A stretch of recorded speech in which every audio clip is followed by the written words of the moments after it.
नमस्कार विद्यार्थी मित्रांनो.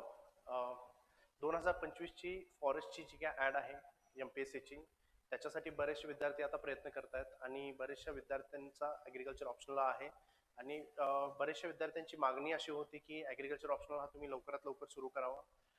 ॲक्च्युली पहिल्यांदाच आम्ही डिक्लेअर केलं होतं की जे काही तुमचे ऑप्शनल्स आहेत ॲग्रिकल्चर, बॉटनी, फॉरेस्ट्री हे प्रिलिम झाल्यानंतर आम्ही लॉन्च करणार आहोत. पण बरेचसे फोन येत आहेत आम्हाला, इन्क्वायरी येते की कधी बॅच लॉन्च करणार आहात, लवकरात लवकर तुम्ही बॅच चालू करा. आम्हाला ॲग्रिकल्चर ऑप्शनल ॲटलिस्ट प्रिलिमच्या अगोदर थोडाफार का असताना आम्हाला प्रिपरेशन करून ठेवायचं आहे. तर ह्याच्यासाठी आम्ही ॲग्रिकल्चर ऑप्शनलची फॉरेस्ट्रीसाठी स्पेसिफिकली आम्ही लवकरात लवकर बॅच लॉन्च करतोय. आणि ती बॅच कधी लॉन्च करणार आहोत, त्याचे फीचर्स काय काय, कोर्स ड्युरेशन कसा असेल किंवा त्याची फी स्ट्रक्चर काय असेल, त्याच्यामध्ये काय काय गोष्टी असतील, ह्या सगळ्या गोष्टी आज सांगण्यासाठी किंवा डिस्कस करण्यासाठी मी आज इथं आहे तुमच्यासमोर. तर त्याचे फीचर्स बघूया पहिल्यांदा आपण. तर जे काय पहिलं फीचर आहे ते म्हणजे तुमचं सिलेबस कव्हरेज. सो सगळा सिलेबस जो आहे तो फॉरेस्ट्रीच्या मेन्ससाठी जे आयोगाने तुम्हाला मेन्सचा सिलेबस दिलेला आहे स्पेसिफिकली फॉर द फॉरेस्ट, तो पूर्णपणे सिलेबस हा डिटेलमध्ये कव्हर करणार आहोत आपण. ज्याच्यामध्ये करंट अफेअरच्या काही गोष्टी असतील किंवा करंट न्यूजमध्ये काहीतरी त्या रिलेटेड टॉपिक्स असतील, त्या सुद्धा गोष्टी तुम्हाला ह्याच्यामध्ये इन्क्लुडेड असणार आहेत. तर ओव्हरऑल डिटेल्ड आपण म्हणूया की सिलेबसचं कव्हरेज आपण ह्याच्यामध्ये कव्हर करतोय. सेकंडली, जे काही नोट्स मिळणार आहेत त्या तुम्हाला प्रिंटेड नोट्स मिळणार आहेत. सिलेबस वाईज, टॉपिक वाईज तुम्हाला ह्या सगळ्या नोट्स मिळतील. जर बरेचसे टॉपिक्स असे पण आहेत की जे सिलेबसमध्ये इन्क्लुडेड नाही, पण आपण त्याच्यामध्ये थोड्याफार गोष्टी आपल्याला असं वाटतंय की हे टॉपिक्स आपल्याला एक्झामसाठी महत्त्वाचे आहेत, तर ते टॉपिक सुद्धा आपण याच्यामध्ये इन्क्लूड केलेले आहेत. थर्ड आहे की कोर्सचं ड्युरेशन जे आहे ते बेसिकली तुम्हाला फॉरेस्टच्या मेन्स कोर्सपर्यंत मिळणार आहे. फॉरेस्टची जी काही मेन्स असेल, आय थिंक सो ती 2026 मध्ये कदाचित होण्याची शक्यता आहे, फेब्रुवारी मार्चमध्ये होण्याची शक्यता आहे. आता आपण शुअरली सांगू शकत नाही, पण एक अंदाज बांधूया की प्रिलिम झाल्यानंतर कमीत कमी 5 ते 6 महिन्यानंतर तुमची मेन्स होणार आहे. आणि मेन्स जोपर्यंत होत नाही तुमची, तोपर्यंत तुम्हाला ह्या कोर्स ऍक्सेस मिळणार आहे. आणि त्याच्यामध्ये तुम्ही प्रत्येक व्हिडिओ हा 2 वेळा बघू शकता. ठीक आहे. नेक्स्ट आहे की हे सगळे लेक्चर्स हे रेकॉर्डेड आहेत. आता रेकॉर्डेड ठेवण्याचं हेच कारण आहे की तुम्हाला सिलेबस जो आहे तो लवकरात लवकर संपवावा, कारण याच्यामध्ये तुम्हाला 2 ऑप्शन्स करायचे आहेत आणि 2 ऑप्शनलचा तुमच्या पद्धतीनं तुम्हाला लवकरात लवकर सिलेबस कंप्लीट करता यावा. त्याच्यामध्ये तुम्हाला जास्तीत जास्त आन्सर रायटिंग प्रॅक्टिस करता यावी. ह्या गोष्टीचा विचार करून आम्ही ही बॅच जी आहे ती रेकॉर्डेड ठेवलेली आहे.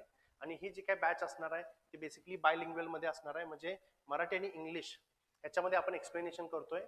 बेसिकली ही बॅच असणार आहे, जे काही एक्झाम आहे ती एक्झाम तुम्हाला इंग्लिशमधूनच द्यायची आहे. बट बऱ्याचशा विद्यार्थ्यांचं असं मागणी असते की सर थोडंसं एक्सप्लेनेशन आम्हाला मराठीतनं पण हवं आहे. त्याच्यासाठी आपण ही बॅच जी आहे ती इंग्लिश आणि मराठी ह्या दोन्ही भाषेमध्ये आपण काय करतोय की एक्सप्लेनेशन करतोय.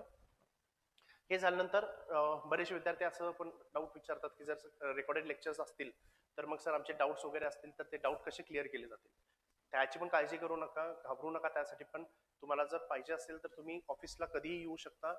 तुम्ही फक्त ऑफिसला फोन करून सांगा, वेळ घ्या आणि ऑफिसला येऊन तुम्ही आम्हाला कधीही भेटू शकता. तुमचे जे काही डाऊट्स असतील ते मी पर्सनली तुमचे डाऊट्स पूर्णपणे क्लिअर करेल.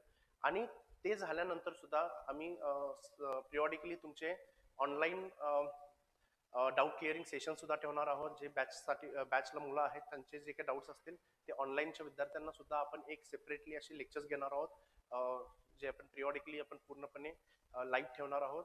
ज्याच्यामध्ये तुमचे जे काही डाऊट्स वगैरे असतील ते डाऊट क्लिअरिंगसाठी आपण तो एक लेक्चर ठेवणार आहोत. ठीक आहे. हे झाल्यानंतर स्पेसिफिकली इंटरव्ह्यू गायडन्स प्रोग्राम, ह्याच्यामध्ये तुम्हाला पूर्णपणे फ्री असेल किंवा ह्याच्यामध्ये जे काही प्रिपरेशन लागणार आहे फॉरेस्टच्या इंटरव्ह्यूसाठी ते सुद्धा तुम्हाला ह्याच्यामध्ये गायडन्स देणार आहोत आपण. त्या सगळ्या गोष्टी आपण इथं तुमची प्रिपरेशन करून घेणार आहोत.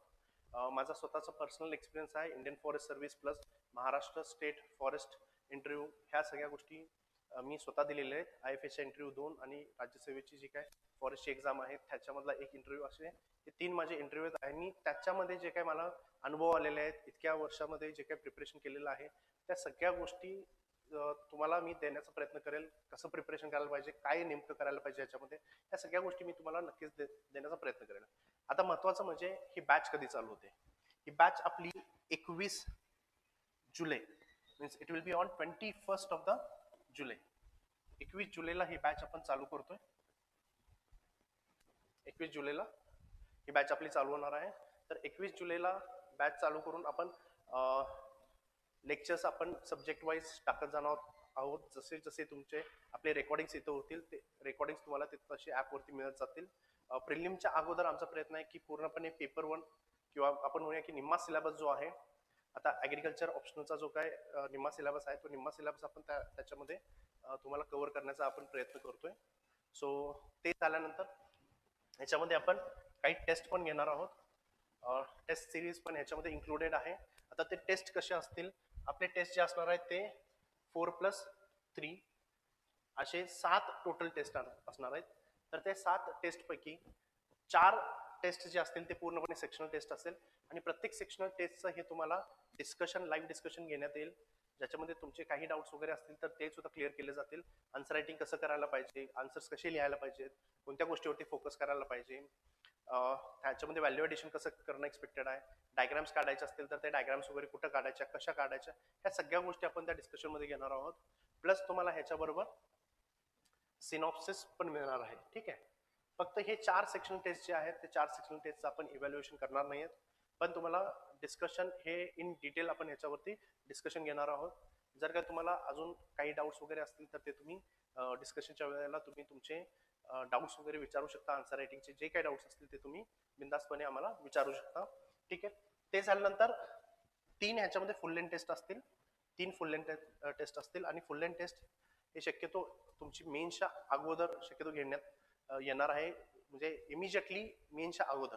म्हणजे जर समजा तुमची एक्झाम फेब्रुवारीमध्ये असेल तर 15 जानेवारीच्या नंतर आपण ह्या टेस्ट शक्यतो घेणार आहोत, जेणेकरून काय होईल की तुमचा पूर्णपणे सिलेबस प्रिपेअर झाल्यानंतर, तुमचं रिव्हिजन झाल्यानंतर तुम्हाला चांगल्या पद्धतीनं टेस्ट तुम्हाला देता येतील. प्रॉपरली तुम्हाला इव्हॅल्युएट करता येतील की स्वतःचं नॉलेज तुम्हाला जज करता येईल की कितपत आपण लिहू शकतो. ह्या सगळ्या गोष्टी तुम्हाला ते एक्झामच्या अगोदर चांगल्या पद्धतीने तुम्हाला करता येईल. आता ह्या 3 टेस्टपैकी तुमचे जे काही 2 टेस्ट आहेत त्या 2 टेस्टचं इव्हॅल्युएशन करून देणार आहे. हे 2 टेस्टचं फक्त इव्हॅल्युएशन करणार आहोत आपण, कारण का जी काही शेवटची टेस्ट असेल ती शेवटची टेस्ट शक्यतो आपण मेन्सच्या एक 7-8 दिवस अगोदर घेणार आहोत आणि 7-8 दिवस अगोदर जी टेस्ट होणार आहेत ह्याचे तुम्हाला इव्हॅल्युएटेड कॉपीज कदाचित लवकर मिळणार नाहीत. आणि बेसिकली काय की त्यावेळेला सुद्धा तुम्हाला ते इव्हॅल्युएटेड कॉपीज घेऊन बेसिकली त्याच्यावरती अनालिसिस करण्यापेक्षा तुम्ही जास्तीत जास्त त्याच्यावरती रिव्हिजन फोकस करणं एक्सपेक्टेड आहे. कारण का बरेच वेळेला असं होतं की शेवटचा पेपर चांगला नाही गेला, मार्क्स थोडेसे कमी आले, ह्याच्यामुळे काय होतं बरेच मुलांचं थोडंसं सायकोलॉजी डिस्टर्ब होते. त्याच्यामुळे आपण ह्याच्यामध्ये काय केलेलं आहोत की 2 पहिले जे काही टेस्ट होणार आहेत फुल लेंथ टेस्ट ते आपण तुमचे कम्प्लिटली इव्हॅल्युएट करून आपण देणार आहोत. पण ह्याच्यावरचे सुद्धा तुमचं टेस्टचं डिस्कशन होणार आहे, प्लस ह्या टेस्टचं सुद्धा तुम्हाला सिनॉप्सिस मिळणार आहे. ठीक आहे. ह्या सगळ्या गोष्टी आपण तुमच्या टेस्टमध्ये इन्क्लुडेड आहे. शेवटचा मुद्दा ह्याच्यामध्ये आहे की याचं फी स्ट्रक्चर कसं आहे. तर याचं फी स्ट्रक्चर आपलं असणार आहे 14,000 रुपयाला. 14,000 रुपये तुमचं फीचं पूर्णपणे स्ट्रक्चर आहे. तर ह्याच्यामध्ये थोडंसं आपले जे काही नोट्स वगैरे आहेत ते प्रिंटेड नोट्स देणार आहोत आपण, इव्हॅल्युएटेड कॉपीज तुम्हाला देणार आहोत आणि पूर्णपणे सिलेबसचं कव्हरेज पूर्णपणे इन डिटेल असल्यामुळे बेसिकली आपण 14,000 रुपये फी ठेवतोय ह्याची. सेकंडली ह्याच्यामध्ये एक गोष्ट असणार की जर काही वन टाइम तुम्ही फी भरत असाल तर तुम्हाला ह्याच्यामध्ये 1,000 रुपये डिस्काउंट आपण देत आहोत. ठीक आहे. तर बाकी कोणत्याही गोष्टीची जर काय तुम्हाला गरज लागली, क्वेश्चन्स असतील तुमचे, काही डाऊट्स असतील ॲग्रिकल्चर ऑप्शनलबद्दल, तर तुम्ही नक्कीच ऑफिसच्या नंबरवरती कॉल करा किंवा खाली चॅटबॉक्समध्ये तुमचे जे काही प्रश्न असतील ते प्लीज टाईप करा. त्या प्रश्नांची उत्तरं नक्कीच आम्ही तुम्हाला देऊ, किंवा फोनवरती बोलायचं असेल तर फोनवरती आपण त्या गोष्टी चर्चा करू शकतो. किंवा तुम्हाला जर काय ऑफिसला व्हिजिट करायचं असेल तर कधीही या बिंदास्तपणे. ऑफिसच्या टायमिंगनुसार तुम्ही येऊ शकता, कधीही मला भेटू शकता किंवा स्वप्नील सर असतील, स्वप्नील सरांनाही भेटू शकता. ठीक आहे. तर 21 जुलैला आपण भेटूया. 21 जुलैपासून आपली बॅच सुरू होईल. ओके. थँक्यू.